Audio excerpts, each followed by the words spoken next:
আমাদের সংগ্রাম চলবেই চলবে। যারা ঘুষ খাও তারা ঘুষ না খাও, পায়খানার থেকে বালতি এনে সমানে খাও। আমরা বাঙালি জাতি স্বাধীনতা অর্জন করতে জানি, স্বাধীনতা হত্যা করতে জানি। পাকিস্তান আর কোনদিন বাংলাদেশের মাটিতে পাও দিতে পারবে না। এতকালই পারে নাই, ব্রিটিশ গভর্নমেন্ট পারে নাই। আমি দমন হই না, বাংলা নয়। আসাম আমার, পশ্চিমবঙ্গ আমার, ত্রিপুরাও আমার। এগুলো ভারতের কবল থেকে মুক্ত করতে না পারলে বাংলাদেশের স্বাধীনতা ও মানচিত্র কখনোই পূর্ণতা পাবে না। কথাগুলো বলেছিলেন মজলুম জননেতা মাওলানা আব্দুল হামিদ খান ভাসানী। বিশ্ব ইতিহাসের একজন অবিসংবাদিত মহানায়ক মাওলানা আব্দুল হামিদ খান ভাসানী। একবার চীন থেকে ফিরতি পথে পাকিস্তানে নেমেছিলেন ভাসানী। মেয়র এক নাগরিক সংবর্ধনা দিয়েছিলেন ভাসানীকে। ভাসানীর মাথায় তালের টুপি আর পরনে লুঙ্গি। স্টেজে উঠলেন ভাষণ দিতে। ভাসানীর সুরত দেখে দর্শক শ্রোতাদের মধ্যে গুনগুন মন্তব্য, ইয়ে তো মিসকিন হ্যায়। কোরআন তেলাওয়াত দিয়ে ভাসানীর বক্তব্য শুরু হতেই ওই শ্রোতাদের কণ্ঠে আরেকটি মন্তব্য ভেসে এলো, ইয়ে তো মৌলানা হ্যায়। ভাসানীর রাজনৈতিক বক্তব্য শুরু হতেই ওই একই দর্শক শ্রোতারা বলে উঠলেন, আরে বাহ, ইয়ে তো পলিটিশিয়ান হ্যায়। ভাসানী যখন বিশ্ব পরিস্থিতি ও বিশ্ব মোড়লদের শোষণ পীড়ন নিপীড়নের কথা বলতে শুরু করলেন, তখন ওই একই দর্শক বলে উঠলেন, হায় আল্লাহ, ইয়ে তো স্টেটসম্যান হ্যায়। মজলুম জননেতা, উপমহাদেশের রাজনীতির প্রবাদ পুরুষ মাওলানা আব্দুল হামিদ খান ভাসানী। 1957 সালে কাগমারি সম্মেলনে মাওলানা আব্দুল হামিদ খান ভাসানী পশ্চিম পাকিস্তানের দুঃশাসনের বিরুদ্ধে হুঁশিয়ার করে বলেছিলেন, পূর্ব পাকিস্তানের ন্যায়সঙ্গত অধিকার ফিরিয়ে দাও, নতুবা ওয়ালাইকুমুসসালাম। সভা আরম্ভ হবার সাথে সাথেই 144 ধারা জারি করা হলো। পুলিশ এসে আব্দুল হামিদ খান ভাসানীকে একটা কাগজ ধরিয়ে দিল। তিনি বললেন, মানি না 144 ধারা, আমি বক্তৃতা করব। মাওলানা সাহেব দাঁড়িয়ে বললেন, 144 ধারা জারি করা হয়েছে, আমাদের সভা করতে দেবে না। আমি বক্তৃতা করতে চাই না, তবে আসুন আপনারা মোনাজাত করুন, আল্লাহু আমিন। মাওলানা সাহেব মোনাজাত শুরু করলেন। মাইক্রোফোন সামনেই আছে। আধ ঘন্টা পর্যন্ত চিৎকার করে মোনাজাত করলেন, কিন্তু কিছুই বাকি রাখলেন না। যা বলার সবই বলে ফেললেন। পুলিশ অফিসার ও সেফাইরা হাত তুলে মোনাজাত করতে লাগলো। আধ ঘন্টা মোনাজাতে পুরো বক্তৃতা করে মাওলানা সাহেব সভা শেষ করলেন। পুলিশ ও মুসলিম লীগওয়ালারা পুরো বেয়াকুফ হয়ে গেল। তিনি ছিলেন বাংলাদেশের স্বাধীনতার প্রথম স্বপ্নদ্রষ্টাদের একজন ও পূর্ব পাকিস্তান আওয়ামী লীগের প্রতিষ্ঠাকালীন সভাপতি। শোষিত, বঞ্চিত, নিপীড়িত, অধিকার হারা মানুষের অধিকার আদায়ে সংগ্রামী মহাপুরুষ ছিলেন মাওলানা ভাসানী। ভাসানী এমন একজন নেতা ছিলেন যাকে নিয়ে বিভিন্ন দেশের বিভিন্ন বিশ্ববিদ্যালয়ে আজ পিএইচডি ডিগ্রি অর্জনে গবেষণা চলছে। মাওলানা ভাসানী আমাদের জাতীয় ইতিহাসে এক প্রাতঃস্মরণীয় নাম। সাম্রাজ্যবাদ, ঔপনিবেশবাদ ও আধিপত্যবাদ বিরোধী সংগ্রামের প্রবাদ পুরুষ মজলুম জননেতা মাওলানা ভাসানী। ব্রিটিশ বিরোধী আন্দোলন থেকে শুরু করে উপমহাদেশের নিপীড়িত নির্যাতিত মানুষের পক্ষে তিনি আপোষহীন নেতৃত্ব দিয়েছেন। বাংলাদেশের স্বাধীনতা সংগ্রাম, গণতান্ত্রিক আন্দোলন এবং কৃষক শ্রমিক মেহনতি জনতার ন্যায্য অধিকার আদায়ের সংগ্রামে মজলুম জননেতা মাওলানা ভাসানী ছিলেন প্রদীপ্ত এক আলোকবর্তিকা। তার অবস্থান ছিল শোষণের বিরুদ্ধে এবং শোষিতের পক্ষে। অধিকার আদায়ে তিনি এদেশের মানুষকে সাহস জুগিয়েছেন তার নির্ভীক ও বলিষ্ঠ নেতৃত্বের দ্বারা। তার হুঙ্কারে কেঁপে উঠত অত্যাচারী শাসক ও শোষক গোষ্ঠীর মসনদ। তিনি বাংলাদেশের মানুষের কাছে মাওলানা ভাসানী ও অসংখ্য ধর্মীয় ভক্ত তাকে শুধু হুজুর বলেও সম্বোধন করতেন। 52 ভাষা আন্দোলনে তিনি উল্লেখযোগ্য ভূমিকা রেখেছিলেন। ভাষা আন্দোলনের সময় গঠিত সর্বদলীয় রাষ্ট্রভাষা কর্ম পরিষদের সভাপতি ছিলেন তিনি। ভাষা আন্দোলনে বলিষ্ঠ ভূমিকা রাখার জন্য তিনি কারাবরণ পর্যন্ত করেছিলেন। 1954 সালে পাকিস্তান মুসলিম লীগের বিরুদ্ধে যুক্তফ্রন্ট গঠনে প্রধান নেতাদের মধ্যে অন্যতম তিনি, যে কারণে যুক্তফ্রন্টের নামকরণ করা হয়েছিল হক ভাসানী যুক্তফ্রন্ট। এই হক ছিলেন শেরে বাংলা একে ফজলুল হক। রাজনৈতিক জীবনের বেশিরভাগ সময় বামপন্থী রাজনীতি দ্বারা প্রভাবিত ছিলেন, যদিও তিনি একান্ত ধর্মপ্রাণ মুসলমান ছিলেন এবং 5 ওয়াক্ত নামাজ পড়তেন। স্বাধীন বাংলাদেশ প্রতিষ্ঠায় বিশেষ ভূমিকা পালন করেন। তিনি ছিলেন একজন দূরদর্শী নেতা এবং 50-এর দশকেই তিনি নিশ্চিত হয়েছিলেন যে পাকিস্তানের অংশ হিসেবে বাংলাদেশ একটি অচল রাষ্ট্র কাঠামো।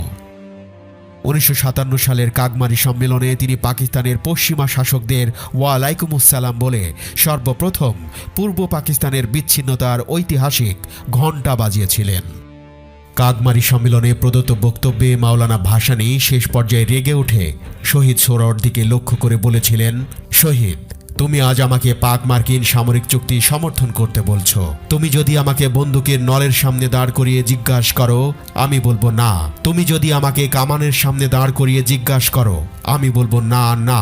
তুমি আমাকে যদি আমার কবরে গিয়েও জিজ্ঞাসা করো, সেখান থেকে আমি চিৎকার করে বলবো না না। 69-এর আন্দোলনেও তিনি উল্লেখযোগ্য ভূমিকা পালন করেছিলেন। কৃষক আন্দোলনের নেতা হিসেবে তার রাজনৈতিক জীবনের শুরু। তিনি সবসময় রাজনীতি করেছেন অধিকার বঞ্চিত মানুষের জন্য। দ্বিজাতি তত্ত্বের ভিত্তিতে সৃষ্টি হওয়া পাকিস্তানে তিনি উড়িয়েছিলেন অসাম্প্রদায়িক রাজনীতির পতাকা। দরিদ্র মানুষের মুক্তির লক্ষ্যে আজীবন সংগ্রাম করে গিয়েছেন মাওলানা আব্দুল হামিদ খান ভাসানী। দেওবন্দ মাদ্রাসায় ধর্মশিক্ষা বিষয়ে পড়াশোনা করতে গিয়ে তিনি সংগ্রামী ও দেশপ্রেমিক একদল আলেমের সংস্পর্শে আসেন। ইংরেজ শাসনের বিরুদ্ধে তাদের কাছ থেকে দীক্ষা গ্রহণ করে রাজনীতির প্রতি আকৃষ্ট হন। একসময় আসাম চলে গিয়ে কলকাতার সঙ্গে সম্পর্ক প্রতিষ্ঠা করেন। সেখানকার বিপ্লবীদের সঙ্গে দেওবন্দের মাওলানাদের চেতনার মিল দেখে তিনি এরকম রাজনীতির সঙ্গে একাত্ম হন। বিপ্লবী রাজনীতি শুধু ইংরেজ শাসনের বিরুদ্ধে পরিচালিত নয়, তাদের সৃষ্ট জমিদার, জোদ্দার ও মহাজনদের বিরুদ্ধে আন্দোলনের কর্মপন্থা এটি তাকে বিপ্লবীদের কাছাকাছি নিয়ে আসে। পূর্ব বাংলায় তিনি কৃষকদের নিয়ে ইংরেজ শাসনের তাবেদার শোষকদের গোলা জ্বালিয়ে দেওয়ার মতো অনেক ঘটনার জন্ম দেন। তিনি পরিচিত হয়ে ওঠেন বিদ্রোহী মাওলানা নামে। মাওলানা ভাসানীর বয়স যখন 30 বছর, ওই সময় প্রথম বিশ্বযুদ্ধ চলছিল। ইংরেজ শাসনের বিরুদ্ধে সাধারণ মানুষকে সচেতন করেছেন। তখন তিনি পরতেন পায়জামা ও পাঞ্জাবি। একদিন তার ধর্মীয় গুরু মাওলানা আজাদ সোভানি তাকে বললেন, কৃষক শ্রমিক যা পরে তা না পরে তুমি কিভাবে তাদের বন্ধু হবে? সেই যে মাওলানা ভাসানী লুঙ্গি ও পাঞ্জাবি পরা শুরু করেছিলেন, আজীবন তা বহাল রেখেছেন। মাওলানা ভাসানী 1880 সালের 12 ডিসেম্বর সিরাজগঞ্জের সয়া ধানগড়া গ্রামে জন্মগ্রহণ করেন। তার পিতা হাজী শারাফত আলী। হাজী শারাফত আলী ও বেগম শারাফত আলীর পরিবারে 4টি সন্তানের জন্ম হয়, একটি মেয়ে ও 3টি ছেলে। মোহাম্মদ আব্দুল হামিদ খান সবার ছোট। তার ডাকনাম ছিল চ্যাগা মিয়া। ছেলে মেয়ে বেশ ছোট থাকা অবস্থায় হাজী শারাফত আলী মারা যান। কিছুদিন পর এক মহামারীতে বেগম শারাফত ও 2 ছেলে আমির খান ও ইসমাইল খানও মারা যান। বেঁচে রইলেন বোন এবং ছোট ভাই আব্দুল হামিদ খান ওরফে চ্যাগা মিয়া। পিতৃহীন হামিদ প্রথমে কিছুদিন চাচা ইব্রাহিমের আশ্রয়ে থাকেন। ওই সময় ইরাকের এক আলেম ও ধর্মপ্রচারক প্রখ্যাত সুফি সৈয়দ নাসিরউদ্দিন আহমদ বগদাদি সিরাজগঞ্জে আসেন। হামিদ তার আশ্রয়ে কিছুদিন কাটান। এরপর প্রথম বিশ্বযুদ্ধের কিছুদিন পূর্বে 1893 সালে তিনি জয়পুরহাট জেলার পাঁচবিবি উপজেলার জমিদার শামসুদ্দিন আহমদ চৌধুরীর বাড়িতে যান। সেখানে তিনি মাদ্রাসার মোদাস্সেরের কাজ করেন এবং জমিদারের ছেলে মেয়েকে পড়ানোর দায়িত্ব নেন। 1897 সালে পীর সৈয়দ নাসিরউদ্দিনের সাথে আসাম গমন করেন। 1903 সালে আন্দোলনের সঙ্গে যুক্ত হন। ইসলামিক শিক্ষার উদ্দেশ্যে 1907-এ দেওবন্দ যান। 2 বছর সেখানে অধ্যয়ন করে আসামে ফিরে আসেন। 1917 সালে দেশবন্ধু চিত্তরঞ্জন দাস ময়মনসিংহ সফরে গেলে তার ভাষণ শুনে ভাসানী অনুপ্রাণিত হন। 1919 সালে কংগ্রেসে যোগদান করে অসহযোগ আন্দোলনে অংশগ্রহণ করে 10 মাস কারাদণ্ড ভোগ করেন। জেল থেকে ছাড়া পেয়ে 1921 সালে তিনি আলী ভাতৃদ্বয় অর্থাৎ মাওলানা মোহাম্মদ আলী এবং শওকত আলীর ডাকে খেলাফত আন্দোলন এবং একই সাথে দেশবন্ধুর ডাকে অসহযোগ আন্দোলনে যোগদান করলেন। আবারও গ্রেপ্তার হলেন তিনি। এবার হলো 7 দিনের জেল। 1922 সালে উত্তরবঙ্গ ও আসামে ভয়াবহ বন্যা দেখা দেয়। বিপন্ন মানুষের সেবায় এগিয়ে আসেন ভাসানী। কলকাতা থেকে এলেন দেশবন্ধু চিত্তরঞ্জন দাস, নেতাজি সুভাষ বসু সহ আরও অনেকে। ভাসানী এইসব জাতীয় নেতার সাথে মানুষের সেবায় দিনরাত কাজ করতে লাগলেন। 1923 সালে দেশবন্ধু চিত্তরঞ্জন স্বরাজ্য পার্টি গঠন করলে ভাসানী সেই দল সংগঠিত করার ব্যাপারে ভূমিকা পালন করেন। 1925 সালে তিনি জয়পুরহাটের পাঁচবিবি উপজেলার জমিদার শামসুদ্দিন আহমদ চৌধুরীর মেয়ে আলেমা খাতুনকে বিয়ে করেন। মাওলানা ভাসানী লাইন প্রথা ও বাঙ্গাল খেদা আন্দোলনের বিরুদ্ধে প্রতিবাদ গড়ে তুলেছিলেন 1925 সালে। 1926 সালে তিনি তার সহধর্মিণী আলেমা খাতুনকে নিয়ে আসাম গমন করেন এবং আসামে প্রথম কৃষক প্রজা আন্দোলনের সূত্রপাত ঘটান। তখন সব জমিদার মিলে ইংরেজ গভর্নরকে দিয়ে মাওলানা ভাসানীকে অবাঞ্ছিত ব্যক্তি ঘোষণা করলেন। ভাসানীকে বাংলা থেকে বহিষ্কার আদেশ জারি করা হলো। অবশেষে ভাসানী সপরিবারে গিয়ে ঠাঁই নিলেন আসামের গহীন জঙ্গলে ঘাগমারা নামে এক জায়গায়। সাংগঠনিক কাজের জন্য মাঝে মাঝে কলকাতা বা অন্যান্য জায়গায় যেতে হলেও ভাসানী 1926 সাল থেকে 1947 সাল পর্যন্ত লাগাতারভাবে আসামেই ছিলেন। 1929 সালে আসামের ধুবড়ী জেলার ব্রহ্মপুত্র নদের ভাসানচরে প্রথম কৃষক সম্মেলনের আয়োজন করেন। এখান থেকেই তার নাম রাখা হয় ভাসানীর মাওলানা। এরপর থেকেই তার নামের শেষে যুক্ত হয় ভাসানী। তিনি 1929 সালে সিরাজগঞ্জের কাওয়াখোলা ময়দানে বঙ্গ আসাম প্রজা সম্মেলন আহ্বান করেন। এই সম্মেলনে প্রায় 3 লাখ লোকের সমাগম হয়েছিল। সম্মেলনের উদ্বোধন করেছিলেন হোসেন শহীদ সোহরাওয়ার্দী।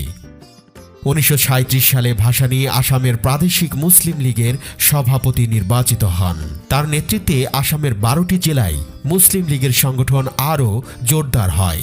1937 সালের নির্বাচনেই আসামের 34 আসনের মধ্যে 31টি আসন লাভ করে। ভাসানী নিজেও আইনসভার সদস্য নির্বাচিত হন। 1938 সালে তিনি রংপুরের গাইবান্ধায় কৃষক প্রজা সম্মেলনের আয়োজন করলেন। 1940 সালে তিনি জননেতা একে ফজলুল হকের সাথে মুসলিম লীগের ঐতিহাসিক লাহোর সম্মেলনে যোগদান করেন।